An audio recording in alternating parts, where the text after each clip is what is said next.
हरियाणा की 10 सीटों पर पहली बार जीती बीजेपी। 44 साल से 12 सीटें अब भी अभेद। दशहरे पर हो सकता है शपथ ग्रहण। हरियाणा में भाजपा ने इस बार बहुमत की सरकार बना ली है। लगातार 3 बार हरियाणा में सरकार बनाने वाली भाजपा पहली पार्टी है। इससे पहले प्रदेश की जनता ने कभी किसी पार्टी को तीसरा मौका नहीं दिया।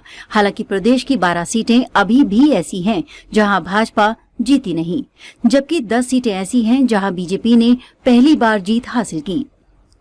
भाजपा ने इस बार समालखा, गोहना, बरौदा, खरखौदा, सफीदों, नरवाना, बरवाला, दादरी, तोशाम और फरीदाबाद एनआईटी सीट पर पहली बार जीत हासिल की है।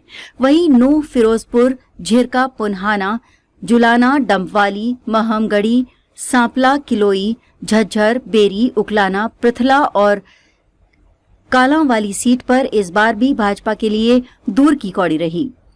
इन सीटों पर भाजपा का अब तक खाता नहीं खुला। हरियाणा में लगातार तीसरी बार सरकार बनने जा रही है। भाजपा को राज्य की कुल 90 सीटों में से 48 सीटें जीतकर बहुमत हासिल हुआ है। पिछले चुनाव की तुलना में इस बार पार्टी को 8 सीटों का फायदा हुआ है। उधर कांग्रेस ने 37 सीटें जीती हैं। इसे भी इस चुनाव में 6 सीटों का फायदा हुआ है।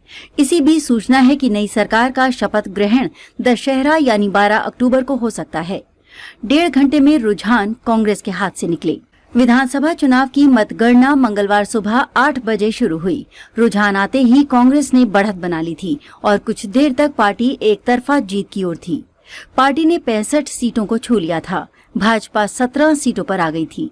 हालांकि 9:30 बजे भाजपा टक्कर में आई और दोनों पार्टियों में 2 सीटों का अंतर रह गया।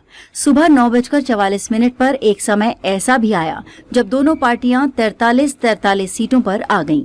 इसके बाद भाजपा 51 सीटों तक पहुंच गई। इसके बाद करीब 11 बजे से भाजपा की सीटें 47 से 51 के बीच बनी रहीं।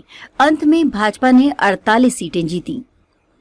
हरियाणा में इस बार 67.90% वोटिंग हुई थी, जो पिछले चुनाव के वोट प्रतिशत 38.20 से 3% कम थी।